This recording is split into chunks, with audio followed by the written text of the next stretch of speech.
Magandang gabi po sa inyong lahat. Tayo ay magpapatuloy sa ating pag-aaral sa gabing ito. So tayo po ay nasa pagpapatuloy ng kabanatang 28 at sa gabing ito tatalakayin natin ang talatang 16 hanggang 17 or chapter 28 verses 16 to 17 ng Isaiah chapter 28. Yan. So bago po tayo magpatuloy, tayo po muli ay sama-samang manalangin. Samahan po ninyo ako. Ama naming Diyos na dakila sa lahat, muli po kaming nagpupuri, nagpapasalamat sa iyo sa gabing ito, sa pagkapatuloy ng araw na aming pag-aaral. Gabayan mo kami at samahan muli, Ama, sa gabing ito. Pinapaubaya namin sa iyo ang aming magiging pag-aaral. Samahan mo po kami at gabayan. Napakahalaga, napakaganda ng aming aralin sa gabing ito, Panginoon. Gabayan mo po kami. At ikaw po ang aming maging sandigan sa lahat ng ito. Salamat po, dakilang Diyos, pinagkakatiwala namin sa iyong lahat ng ito. Sa pangalan ng Panginoong Hesus. Amen. Okay. Wow, magandang gabi, Pastor Claude, Irene. Yan, okay. I-chat ko lang si Nanay Mercy. Yan, kanina pa nag-iintay si Nanay Mercy, naiinit na. Okay, so magandang gabi nga po muli. Tayo po ay magpapatuloy sa ating aralin sa gabing ito. Nasa chapter 28 pa rin tayo ng Isaiah. At sa gabing ito ay tatalakayin natin ang verses 16 and 17. Bago yan, tayo po muna ay mag-recap ng kaunti doon sa mga natalakay ni Pastor Claude sa nakalipas na 3 araw. Ito yung verses 9 to 15. Okay. Sa verses 9 and 10, ito po'y nagpahiwatig ng direktang pagwawalang bahala ng mga katuruan o ng mga salita ng Diyos. Ang mga Israelita ay direktang hindi nila pinansin ang mga katuruan ng Panginoong Diyos at inari nila na ang mga pamamaraan o ang sinasabi ng propeta ay para sa mga bata lamang. At binanggit doon sa talata yung mga ekspresyon na isa-isang letra, isa-isang linya at isa-isang aralin. Hindi nila naunawaan na ang mga ito ay talagang para sa kanila na hindi na makaunawa sa mga turo at babala ng Diyos dahilan sa kanilang mga pag-iisip na isinara ng kasalanan at pagsuway sa Diyos. At binabanggit sa mga naunang talata, sila ay naging tila mga lasing, nasusuray-suray at sarado ang isip, kaya hindi sila makaunawa. Kaya ang ginawa dito ng Diyos, pamamagitan ni Propeta Isaiah, ay ginawang parang elementary style ang pagtuturo sa kanila. At ibinalik yung sistema na pagtuturo ng malalambot na pagkain na binabanggit sa Hebreo o mga gatas.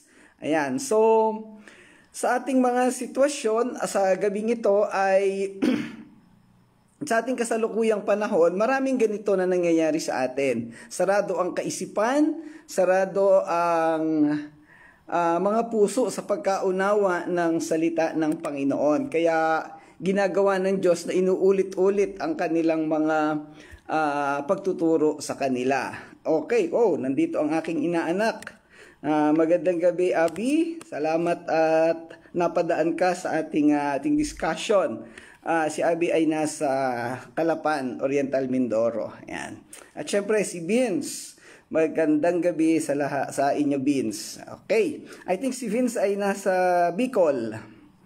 Okay, kapatid ni Irene. Sa talatang 11 hanggang 13, nagpapahayag naman ito ng pagtitiyaga ni Yahweh na magturo sa kanyang mga piniling mga tao na naging matitigas ang ulo. Sa mga talatang ito, gumamit siya ng mga dayuhan o gagamit ng mga dayuhan upang turuan sila sa kaniyang mga pamamaraan. Ang mga dayuhang ito ay tumutukoy sa mga ibang bayan na magtuturo sa kanila ng mga pamamaraan ni Yahweh. At sa talatang 14 at 15, ito naman ay direktang nagsasabi sa mga pinuno ng bayan na pakinggan si Yahweh sa kaniyang mga tagubilin.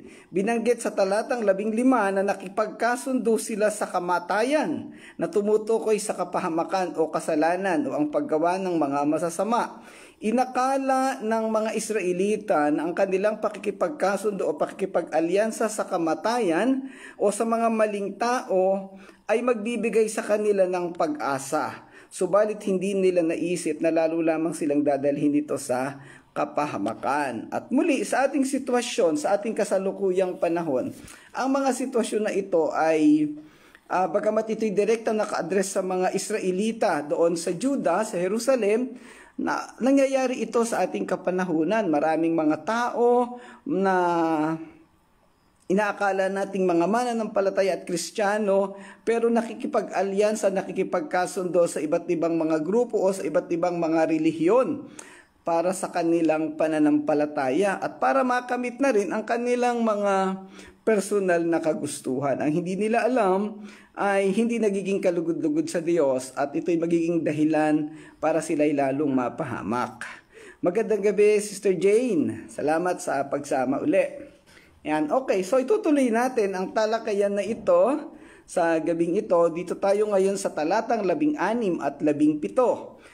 Yan, isa sa mga paborito kong topic, ang mga bagay na ito na nabanggit ko nga kay Pastor Claude kagabi kasi tinutukoy dito yung pundasyon. No po? Yan, sabi doon sa verse 16, ito ngayon ang sinasabi ng Panginoon, Yahweh, naglalagay ako sa Zion ng batong panulukan, subok, mahalaga at matatag na pundasyon. Ang magtiwala rito'y hindi mapapahiya.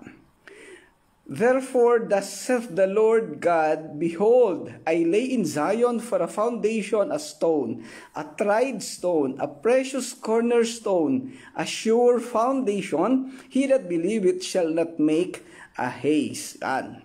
Okay, magandang gabi na naibilen. Salamat po sa inyong pagsama. Kumusta kay Pastor James?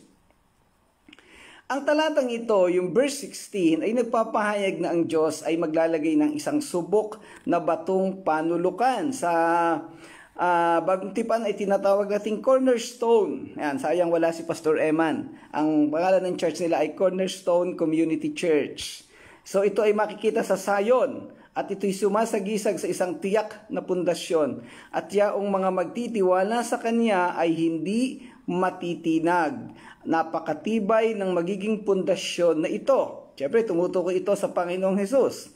At ang katarungan at katuwiran ang magiging mga pamantayan sa pagtatayo nito. So makikita natin dito, ang pundasyon na itatatag ng Panginoong Diyos ay hindi basta nakabatay lamang sa kanyang kagustuhan o dun sa ordinaryong mga kagamitan o sitwasyon. Naalala ko yung dinidiscuss, pinipreach ni Pastor Claude several months ago. May dalawang uri ng pundasyon doon sa unang Korinto, no? Merong pundasyon na gawa sa mga mahuhunang bagay at merong pundasyon na yari sa matitibay na bagay. So syempre, ano ang ating pupuntahan? Yung yari sa matitibay na bagay. Itong binabanggit ditong panulukang bato, ito isang uri ng pundasyon na mag-uugnay o magdudugtong-dugtong sa ating lahat at siguradong ito ay maaari nating makapitan at hindi tayo mapapahamak.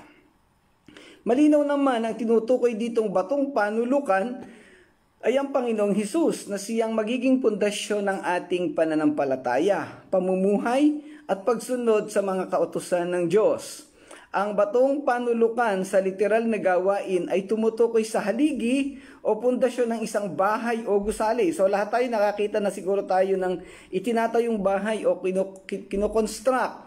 Bago maitayo ang buong kabahayan, may nakikita tayong karaniwang pundasyon na nakikita natin yung haligi, no? O yung pillars, normally sa 4 na sulok. Pero alam po ninyo, sa ilalim ng haligi na yan, meron pang mas pundasyon, yung tinatawag nating footing o pinakailalim. Medyo familiar lang ako kasi ito ay related sa engineering and construction na siyang naging trabaho natin noon sa ibang bansa.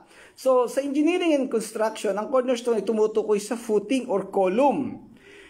Yung footing, ito yung pinakapang-ilalim na kung saan nakatayo yung haligi. At yan ay mas matibay, ihinuhukay ito ng malalim sa lupa. Karaniwan nating nakikita ang haligi ng mga bahay. Ang hindi natin nakikita yung ilalim ng haligi o yung footing na binabanggit kung saan nakadugtong o nakapatong ang haligi. Ngayon, structurally, ang timpla ng simento o halo ay mas matapang at mas malalaking sukat na bakal ang ginagamit dito. Sa haligi ay gayon din dahil ang buong kabahayan ay sa kanya kukuha ng suporta. Ngayon, ano yung ibig sabihin nito? Bakit ko binabanggit ang detalyeng ito? Dahil ang haligi, ang pangilalim o yung footing kung saan nakatayo ang haligi, ay dito kakapit ang buong kabahayan. Pag mahuna itong haligi at ilalim na ito, babagsak ang bahay. So ganoon din ang simbolismo nito sa aspetong espiritual. Sino ba o ano ba ang iyong pinagkakapitan ng iyong pananampalataya? Yung pastor ba? Yung church ba? Yung kayamanan ba ng simbahan? O yung mga kasama mong mananampalataya? Pag doon ka nakakapit, pag doon nakabase ang iyong pananampalataya, madali kang babagsak. Pero kung doon ka nakakapit sa cornerstone o ang Panginoong Hesus, siguradong ikaw ay magtatagumpay at hindi ka babagsak kung ano man ang mangyari o maranasan mong mabibigat na sitwasyon. Magandang gabi, Melay. Salamat sa pagsama sa ating talakayan. Napadaan ka uli. Okay. Sa prinsipyo ng suporta na kinukuha sa haligi at sa pangilalim ng haligi, mauunawaan natin na ang binabanggit na panulukang bato sa talatang ito'y matibay at maaasahan. May kakayahang magbigay ng lakas, proteksyon at suporta sa bawat bahagi ng bahay na nakakabit sa kanya. Sa usaping espiritual, ang panulukang bato ang pagkukunan ng lakas at pundasyon ng mga taong sa kanya ay aayon o makikipag-ugnayan.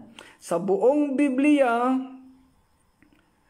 ang tanging Panginoong Hesus lamang ang may kwalifikasyon na sa ganitong pananagutan.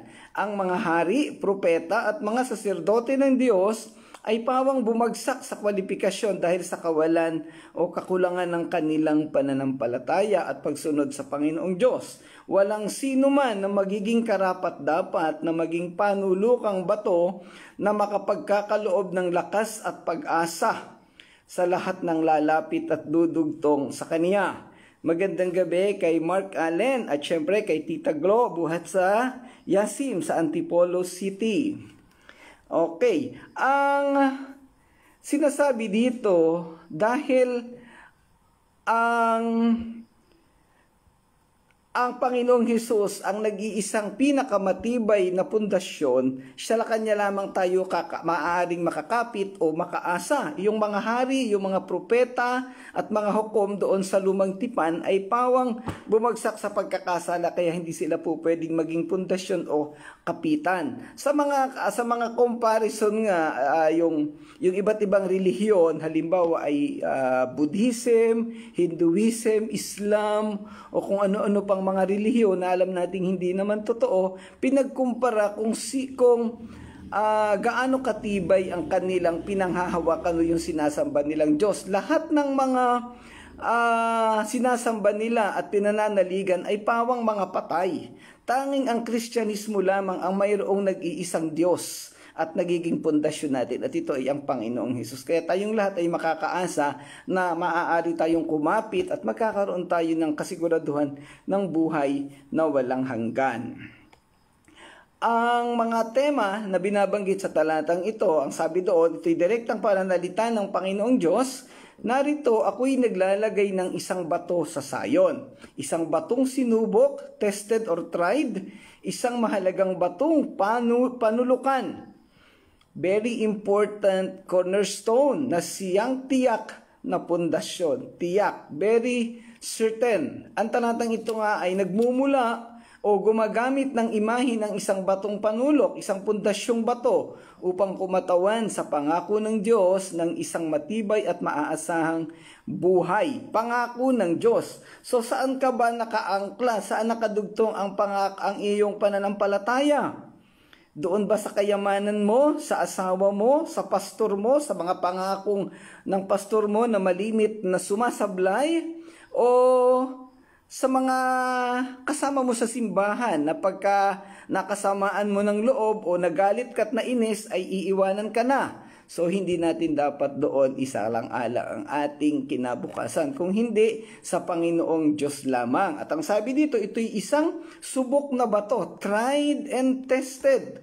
No, walang napatunayan ang katibayan at ang katatagan ang Panginoong Hesus ay nabuhay bilang tao, nagpakahirap sa krus, namatay, then after 3 days ay muling nabuhay at umakyat sa kalangitan. At sa kasalukuyang panahon, siya'y tumatayong ating tagapagtanggol o tagapamagitan sa harapan ng Diyos. So, ibig sabihin, tayong lahat na mananampalataya, anumang oras na umakyat tayo sa langit, anumang oras na tayo mamatay, siguradong tayo makakapasok doon sa langit. Bakit? Kasi naando ng ating tagapamagitan, yung advocate na pinag-aaralan natin doon sa Christology. No po? So, hindi tayo matatakot. Ang tanging kailangan lang nating siguraduhin ay yung ating pananampalataya. Gaano katotoo ang ating paghawak at pagkapit doon sa pundasyon na iyan. So, binabanggit din niya sa talata, isang mahalagang batong panulukan, tiyak na pundasyon. At ang umaasa dito ay hindi kailanman tatamaan ng gulat, hindi mapapahiya. Walang mangyayaring anumang pagkapahama kasi sigurado. Binabanggit din sa talata, ang sabi nga ulitin natin dito, naglalagay ako sa sayo ng batong panulukan, subok, mahalaga at matatag na pundasyon. Ang magtiwala dito ay hindi mapapahiya. Tandaan natin yung salitang mapapahiya. Ang mensahe ng talatang ito ay nagbibigay ng kalinawan na nabigo na ang mga tao sa Israel na panghawakan ng ibinigay na karapatan at kapangyarihan sa kanila ni Yahweh. Nabigo sila dahil sa kanilang pagkagumon sa kasalanan. Mababasa natin sa mga unang talata ng kabanatang ito na nabigo ang mga pinuno ng bayan, ang hari, mga propeta at saserdote na gawin ng maayos at nararapat ang kanilang mga tungkulin sa bayan at sa Diyos. Sila ay naging pabaya at nawala sa tamang direksyon ng pamumuno. Kaya ang nangyari, yung mga tao na umaasa sa mga hari, sa mga hukom na ito, ay nawalan na ng pag-asa. Hindi na nila malaman kung anong gagawin, paano na yung kinabukasan nila. Kasi yung mga hari mismo ay naging bingi, naging bulag, at naging tila mga lasing na susuray-suray. So paano pa nila ito aasahan? Kaya ang ginawa ng Diyos, ang sabi niya, maglalagay siya ng batong panulukan sa sayon. Ang paglalagay ng Diyos ng matatag na batong panulukan ay nagpapakita ng intensyon na Diyos na maglagay ng isang bago, hindi mauugang pundasyon para sa kanyang bayan o kaharian. At ito siyempre, alam nating lahat na naglalarawan ng pagmamahal, ng pag-intindi, ng pagmamalasakit ng Diyos sa kaniyang mga piniling tao.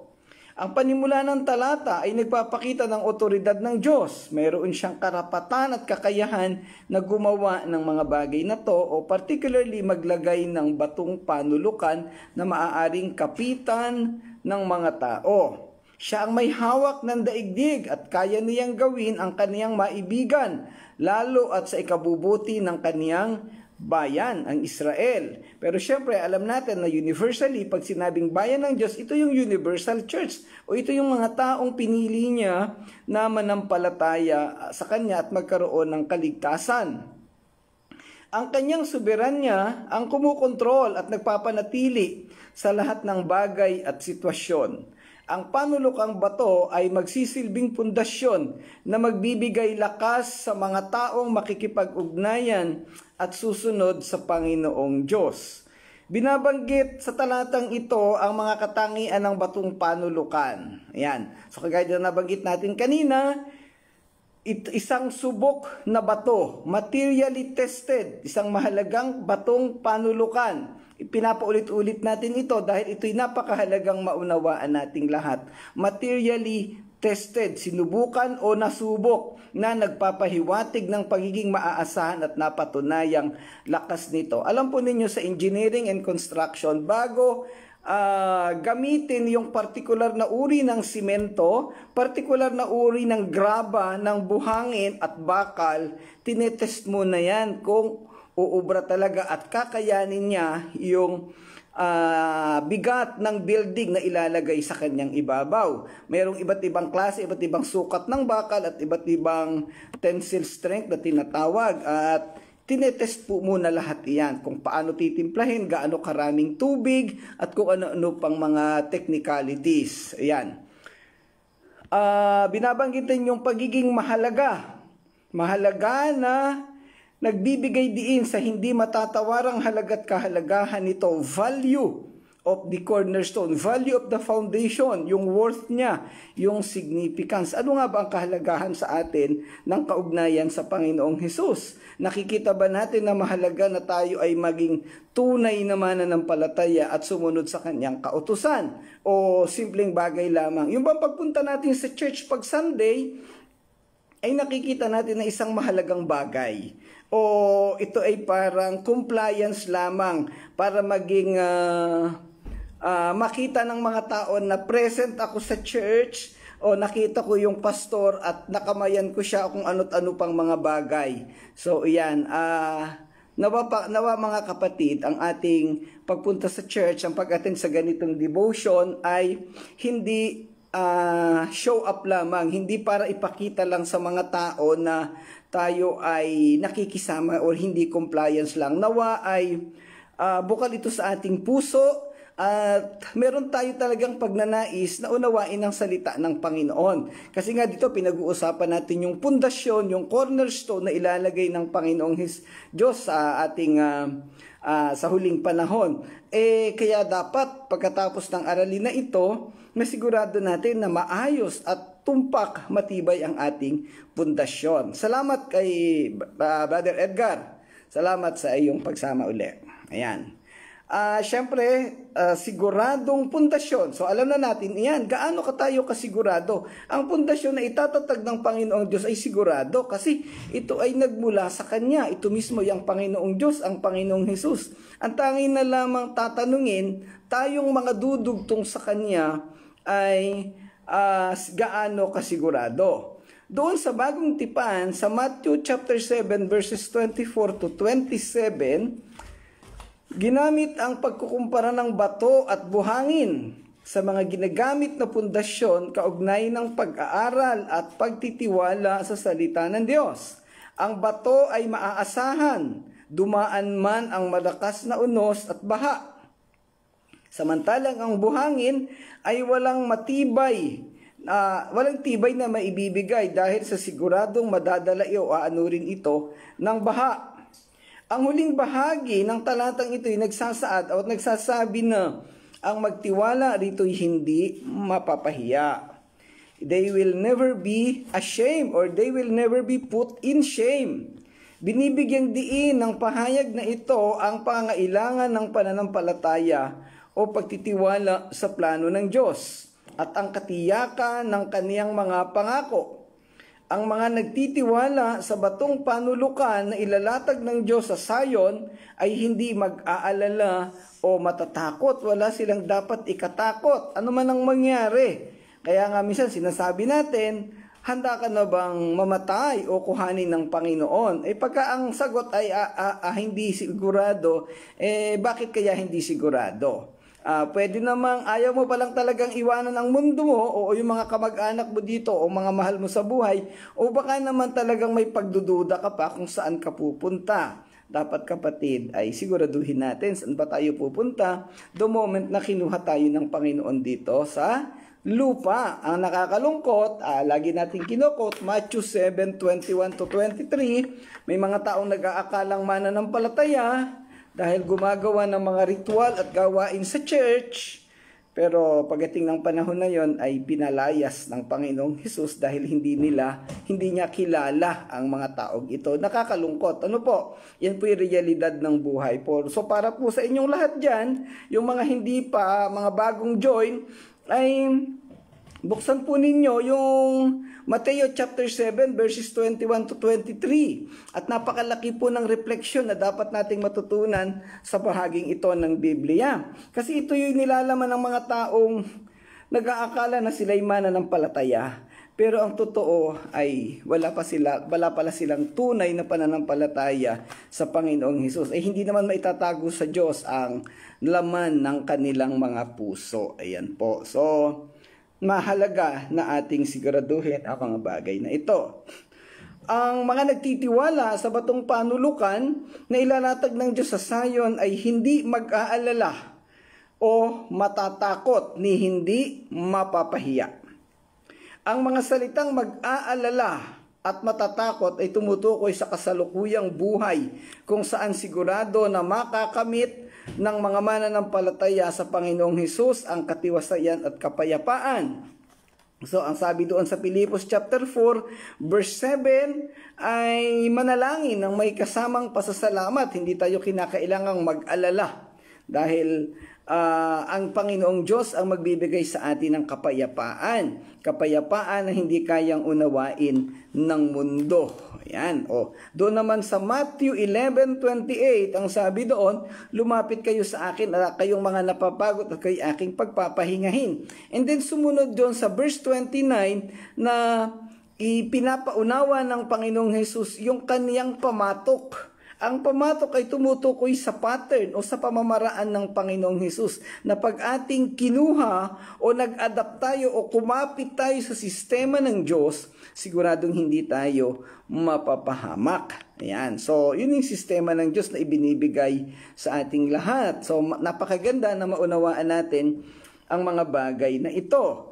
Ang kasiguraduhan na ito sa pundasyon o cornerstone ay tinalakay din ni Apostol Pablo sa Efeso chapter 2 verses 20 to 22. Ang sabi niya doon, tulad ng isang gusali, kayo'y itinayo sa pundasyong inilagay ng mga apostol at mga propeta, na ang batong panulukan ay si Kristo Jesus. Sa pamamagitan niya, ang bawat bahagi ng gusali ay nagkakaugnay-ugnay at nagiging isang templo na nakatalaga sa Panginoon. So ito'y tumutukoy sa church. Dahil din sa inyong pakikipag-isa sa Kanya, kayo man ay sama-samang itinatayo bilang tahanan ng Diyos sa pamamagitan ng Espiritu. So, ibig sabihin, tayo nakadugtong sa Kanya, nakaangkla tayo. Again, very common sa ating discussion, yung word na anchor o nakadugtong, no? Nakaklamp. Saan ba tayo nakaklamp? Saan ba tayo nakadugtong ang ating spiritual na pananampalataya o yung ating pagtitiwala? Kung tayo ay nakaangkla sa mga material na bagay o kayamanan dito sa mundo, ay nakakatakot. Tayo ay nasa mabuhay na pundasyon. Kaya mga kapatid, ito po'y paalala lang po sa ating lahat, iba't ibang simbahan ng ating posibleng pinanggalingan o inaatinan.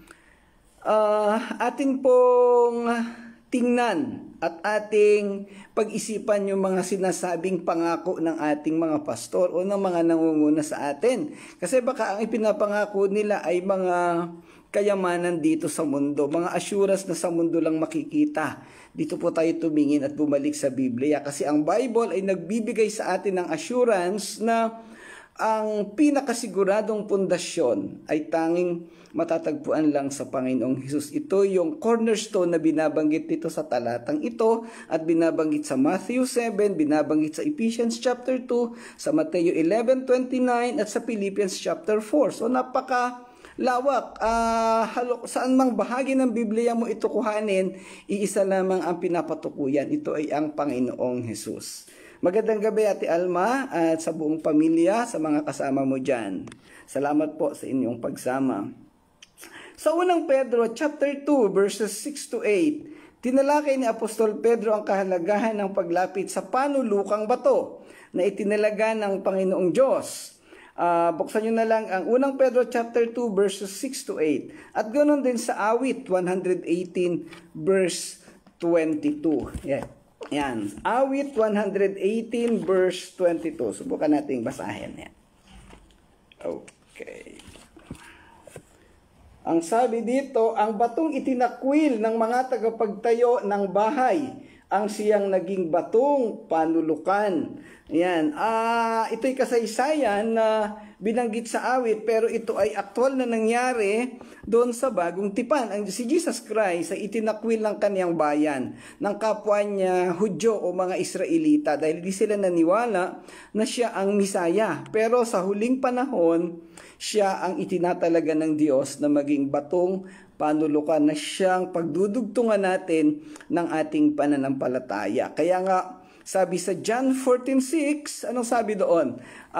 Walang makakarating sa Ama kung hindi sa pamamagitan ng Panginoong Hesus. Sa Kanya lamang tayo at siya lamang ang tanging daan, ang tanging paraan. At sabi sa Acts chapter 4 verse 12, sa silong ng langit ay walang ibang pangalan na magiging daan o paraan sa kaligtasan kung hindi ang pangalan lamang ng Panginoong Jesus. Ayan. So yung mga binabanggit ko pong verses, it may not be the real, hindi po yung literal, no?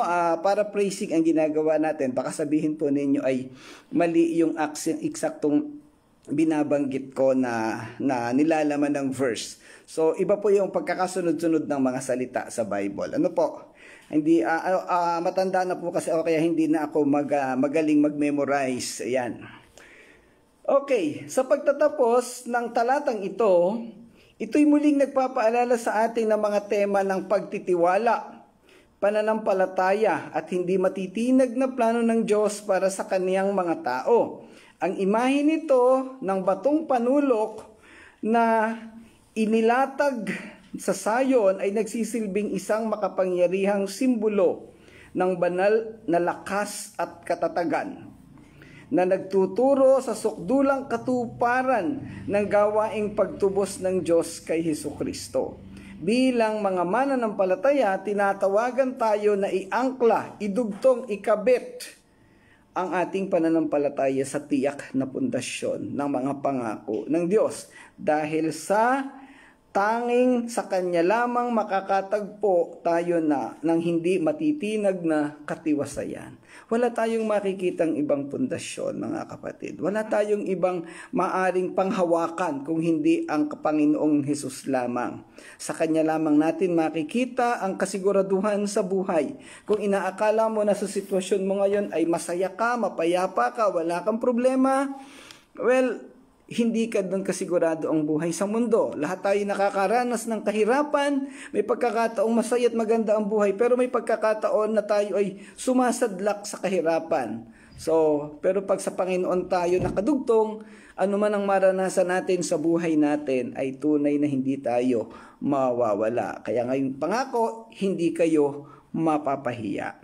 Okay, sa talatang 17, ang sabi dito, gagawin kong panukat ang katarungan at pamantayan ang katuwiran. Wawasakin ng bagyo at aanurin ng baha ang lahat ng silungan ng kasinungalingan. Napakagandang pangako na binabanggit sa talatang ito. Judgment also will I lay to the line and righteousness to the plummet. And the hail shall sweep away the refuge of lies, and the water shall overflow the hiding place. Ang talatang ito'y nagpapakita ng pangkalahatang kaayusan sa pamamahala ng bayan at sa pamumuhay ng mga tao. Good evening, Rebecca. Thank you so much for joining in our live devotion. Ang buhay ay susukatin ayon sa katarungan at ang basihan ay at katwiran. Righteousness and justice. Isang napaka-ideal or ideal na sistema ng mundo na maaaring ihalintulad sa panahon ng pagsisimula ni Haring Solomon sa paghahari. Sa teolohiya, ito'y tinatawag na theocraticong pamamahala o theocratic governance, kung saan ang sistema at pagiging parehas, balanse at katarungan ng Diyos ang namamayani at walang anumang kasinungalingan na mangyayari sa mundo. Napakasarap at napakapayapa na mamuhay sa ganitong sistema. Ito yung pasimula ng mundo noon, ng sa lumang tipan. Kaya lang nasira, naging na-distort dahil sa pagpasok ng kasalanan at sa kahangalan ng mga tao o particularly ng mga namumuno. Now, pagdating ng Millennial Kingdom, i-restore ito ng Panginoong Diyos. At doon siya makakasama natin. Wherein ang Panginoong Jesus ang mangunguna, He is the cornerstone. At makikita natin sa talatang ito na andon ang magiging panukat ay katarungan. At ang standard ay katuwiran. Standard of righteousness. Okay. Noong ako ay nandoon pa sa sistema ng pagiging kaliwa o yung pamamaraang tinatawag nating Marxism o paglaban sa gobyerno, ay napakalayo ng ating pinanghahawakang kasiguraduhan. At karaniwan na pinanghahawakan natin ay iyong pansariling karunungan at kaalaman. At ito napakaganda ng sitwasyon na dinala tayo ng Panginoon sa tamang katuruan. Yan. Sa King James Version, mababasa ang mga pangungusap na judgment also will I lay to the line, and righteousness to the plummet. Nangangahulugan na ang paghusga ay nasa tamang linya o nakalinya sa katarungan at katuwiran, habang ang katuwiran ay nasa plumb line or plummet. Yung plummet o plumb ay gamit ng mga karpintero sa paglalagay ng mga vertikal o pababang istruktura. Ang tawag nila dito'y hulog. So ito po yung mabigat na bagay na nakabitin sa tali at ibinibitin sa mga struktura. Halimbawa sa pinto, para malaman kung pantay o diretso yung paglalagay ng mga haligi o yung mga pamakuan doon sa pintuan. Ngayon, ano ang sinisimbolize nito? Bakit ginamit ito sa Biblia? Kasi plumb, ibig sabihin, yung paghusga, yung judgment na gagawin ng Panginoong Diyos ay within the plumb. Siguradong tuwid, siguradong diretso. Hindi kagaya ng nangyari sa Israel na mayroong kinakatigan. Walang favoritism sa sitwasyon na to. So talagang straight line, straight alignment, very fair and just ang magiging sistema. So hindi na tayo mag-aalala na mayroong pinapanigan. Sa kasalukuyang panahon, napakagulo ng gobyerno. Ang Senate, ang Congress, ang gobyerno, Department of Justice, nag-aaway-away sila tungkol sa legality ng pagkakadala kay PRRD doon sa Hague, sa the Netherlands. So, ang daming mga issue. Pag sinundan mo lahat, mauubos lang yung oras mo. Even yung Solicitor General natin na dating Secretary of Justice ay tumangging ipagtanggol ang gobyerno. So medyo napakagulo talaga ng sistema ngayon. So bakit nangyayari yung ganong kaguluhan? Kasi nakikita ng tao yung pagkakaroon ng hindi parehas. Pero pagdating ng takdang panahon na ang Panginoong Diyos ang mangunguna sa atin, ayan, nakikita natin yung plumb lines, yung katapatan, yung kabagiging parehas, at balanse ng hustisya. Yan. Ipinapahayag din sa talatang ito ang nalalapit na paghatol ng Diyos sa bansang Israel. Ang mga tao ay tumalikod sa Diyos at yumakap sa idolatriya, sa paglalasing, sa pagkabulok ng moralidad. Nawala sila sa tamang katuwiran at pamamaraan ng paghatol. Binabalaan sila ni Propeta Isaias tungkol sa mga kahihinatnan ng kanilang mga kasalanan at hinihimok silang bumalik sa Diyos. Alam niyo, mababanggit ko lang, siguro narinig na nating lahat yung sistemang communism, no? Nabanggit ko kanina yung aking buhay dati na nasa kaliwang bahagi. At kami ay pumapanig doon sa tinatawag nating Marxism o sa kasalukuyang panahon ay kilala natin sa salitang communism. Alam po ninyo, ang original na idea ng communism ay isang communal system o isang parehas na sistema ng gobyerno. Ito'y sinimula ni Karl Marx at ni Friedrich Engels noong napakatagal ng panahon, 100 years na or almost 200 years na ang nakalipas. Hindi po ito armed revolution. Ngayon po, ang atin pong nasaksihan sa panahon natin ay yung mga taong labas sa lugar ni Ate Alma, ang tawag ay walang tsinelas, lagi nang may dalang armas, lagi nang nagpapatayan at nagbabarilan, dumadanak ang dugo, pero hindi po yun ang original na sistema ng Marxism. Ang Marxism po ay isang mapayapang pagkakaroon ng parehas na sistema ng gobyerno at ng pamahalaan.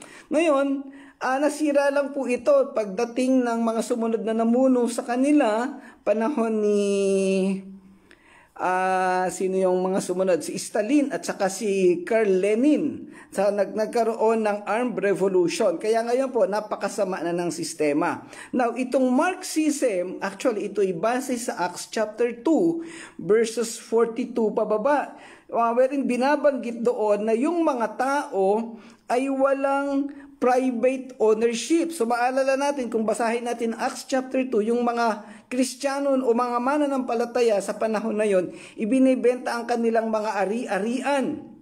At ang pinagbentahan na ibinibigay sa simbahan sa mga apostol at idinidivide, ina-allocate ito ng mga apostol according to the needs of the brethren. So ganun po ang konsepto actually. Magandang gabi Ate Josie and Ate Zenay. Si Ate Zenay ay galing sa Tarlac, si Ate Josie naman ay doon sa Antipolo City. Yan. Yan. So makikita natin na parehas walang ownership. Ay kaya lang habang tumatagal ay naging gahaman ang mga tao, greediness. Kaya nagkaroon na ng ganitong sistema. Kaya yung inaakala natin ngayon na